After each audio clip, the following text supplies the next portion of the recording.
کل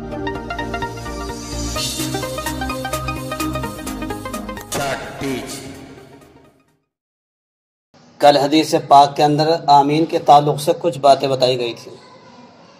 کل کی حدیث میں آیا تھا کہ سورہ فاتحہ جب مکمل ہو جائے اس کے بعد آمین کہی جائے گی اور آمین آہستہ سے کہی جائے گی۔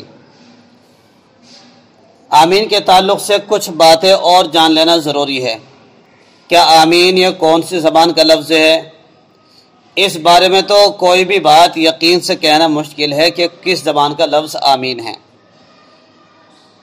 یہود، مسلمان، نصارہ تینوں اس لفظ کو استعمال کرتے ہیں۔ البتہ مسلمان مد کے ساتھ آمین کہتے ہیں اور یہود و نصارہ بغیر مد کے امین کہتے ہیں، اور اس کے معنی ہے یا اللہ دعا قبول فرما۔ جب اتنی بات آپ جان چکی تو اب جانیے کہ آمین سرن افضل ہے یا جہرن۔ یہ بات تو آ چکی کہ آمین زور سے کہیں گے آہستہ، یہ بات آگے آہستہ کہی جائے گی، لیکن افضل کیا ہے؟ یہ دونوں باتیں صحیح ہیں، جہرن بھی کہہ لیں آہستہ بھی کہہ لیں، کوئی جھگڑا نہیں ہے، لیکن افضل کیا بات ہے؟ زور سے کہیں گے یا آہستہ سے کہیں گے؟ اس میں دو امام صاحب کا اختلاف ہے۔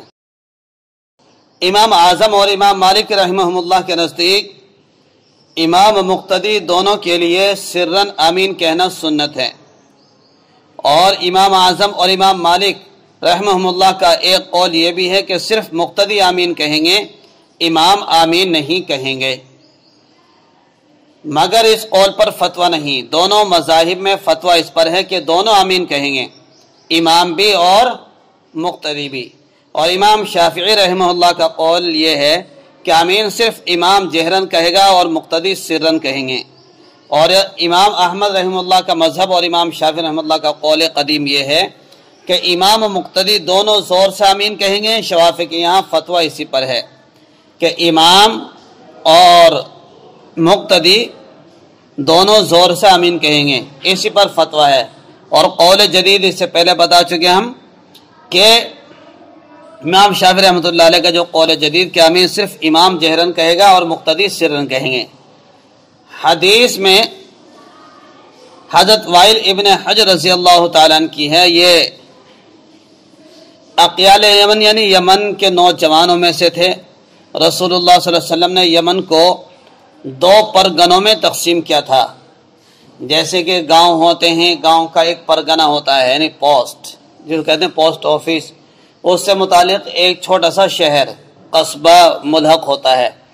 تو رسول اللہ صلی اللہ علیہ وسلم نے یمن کے دو پرگنوں میں یمن کو تقسیم کیا، اور ایک پرگنے کا گورنر حضرت ابو موسیٰ اشعری رضی اللہ عنہ کو اور دوسرے کا گورنر حضرت معاذ رضی اللہ عنہ کو بنایا تھا۔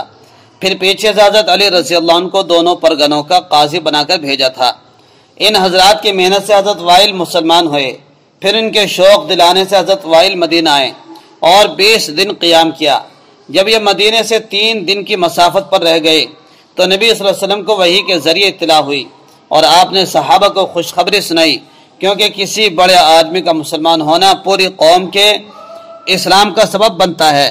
پھر جب حضرت وائل رضی اللہ تعالیٰ عنہ مدینے پہنچے تو نبی صلی اللہ علیہ وسلم نے ان کا اعزاز و اکرام کیا، اور نمازوں کے لیے مسجد نبوی میں ٹھیک اپنے پیچھے ان کے لیے جگہ مقرر فرمائی تاکہ وہ دین اور نماز سیکھیں۔ یہ حدیث اسی موقع کی ہے کہ وہ فرماتے میں نے نبی صلی اللہ علیہ وسلم کو سنا، آپ نے غیر المغضوب علیہم ولا الضالین پڑھا اور آمین کہی، اور اس کے ساتھ اپنے آواز کو کھینچا یعنی باآواز بلند آپ نے آمین کہی۔ امام شافعی اور امام احمد رحمہ اللہ نے اس حدیث سے استدلال کیا ہے کہ آمین جہرن کہنا سنت ہے۔ امام ابو حنیفہ رحمۃ اللہ علیہ اور امام مالک رحمۃ اللہ کے مسلک کیا ہے کہ آمین آہستہ کہیں گے اور زور سے نہیں کہیں گے۔ تو یہی حدیث امام اعظم یعنی امام مالک رحمۃ اللہ اور امام اعظم رحمۃ اللہ کے مسلک کے بھی ہے، اور اسی سے دلیل پیش کرتے ہیں امام شافعی۔ یہ کیسے کرتے ہیں؟ کہتے ہیں کہ نبی صلی اللہ علیہ وسلم نے جہرن آمین وقتی مصلحت سے کہی تھی، یعنی حضرت وائل رضی اللہ عنہ کی تعلیم کی غرض سے کہی تھی۔ چنانچہ خود حضرت وائل فرماتے ہیں قرأ غیر المغضوب علیہم ولا الضالین فقال آمین یمد بها صوته ما اراہ الا لیعلمنا، یعنی آپ نے جہرن آمین میرے خیال میں میری تعلیم کے لیے کہی تھی۔ یہ حدیث حافظ ابو بشر دولابی کی کتاب الاسماء والکنی میں ہے۔ پھر رسول اللہ صلی اللہ علیہ وسلم نے 20 دن میں صرف 3 نمازوں میں جہرن آمین کہی تھی۔ حضرت وائل کہتے ہیں فلما فرغ من فاتح الکتاب قال آمین 3 مرات، آپ نے فاتحہ سے فارغ ہو کر 3 مرتبہ آمین کہی۔ حافظ ابن حجر رحمہ اللہ نے اس کا یہ مطلب بیان کیا ہے کہ 3 نمازوں میں آمین کہی، یعنی 20 دن کی باقی نمازوں میں سرن کہی۔ یہ حدیث معجم طبرانی کبیر میں ہے، اور حافظ ابن حجر کی شرح مواہب لدنیا کی شرح زرقانی میں بھی ہے۔ الغرض یہ حدیث آنا کے خلاف نہیں بلکہ ان کی دلیل ہے، اور وہ اس طرح کہ رسول اللہ صلی اللہ علیہ وسلم کا معمول سرن آمین کہنے کا تھا، مگر آپ نے وقتی مصلحت سے جہرن آمین کہی۔ اگر جہرن آمین کہنے کا معمول ہوتا تو اس سلسلے کی روایات حد تواتر تک پہنچ جاتی، کیونکہ صحابہ نے 10 سال تک مسجد نبوی میں آپ کے پیچھے نماز پڑھی ہیں، مگر حضرت وائل کی حدیث کے علاوہ دوسری کوئی حدیث مسئلۃ الباب میں ایسی موجود نہیں جو صریح اور صحیح ہو۔ اور حضرت وائل رضی اللہ عنہ یمن کے تھے اور صرف 20 دن مدینے میں قیام کیا تھا، انہی کی حدیث پر سارا مدار ہے، اور کبار صحابہ بھی جہرن آمین نہیں کہتے تھے۔ حضرت عمر اور حضرت علی رضی اللہ عنہما کے بارے میں سرن آمین کہنے کی صراحت ہے۔ البتہ بعض صغار صحابہ نے اپنے دور میں جہرن آمین کہی ہے، مگر ان کا ایسا کرنا حفاظت حدیث کی غرض سے تھا۔ اس کے علاوہ عقلی فیصلہ بھی یہی ہے کہ آمین میں سر ہونا چاہیے، کیونکہ نماز میں متعدد اذکار ہیں، اور قرات کے علاوہ ہر ذکر میں بالاجماع سر سنت ہے، پس آمین میں بھی سر ہی سنت قرار پائے گا۔ اور امام کی تکبیرات میں جہر ضرورتاً ہے، نیز آمین دعا ہے، اور دعا میں اخفا افضل ہے۔ اللہ پاک کا ارشاد ہے ادعوا ربکم تضرعا وخفیا، پکارو اپنے پروردگار کو تزلزل ظاہر کرتے ہوئے اور چپکے چپ۔ اب خلاصے کے طور پر یہ بات جان لینا چاہیے کہ حضرت وائل رضی اللہ تعالیٰ عنہ سے جو جہرن آمین کہنا مروی ہے وہ نماز کی سنت ہے یا کسی وقتی مصلحت سے ہے۔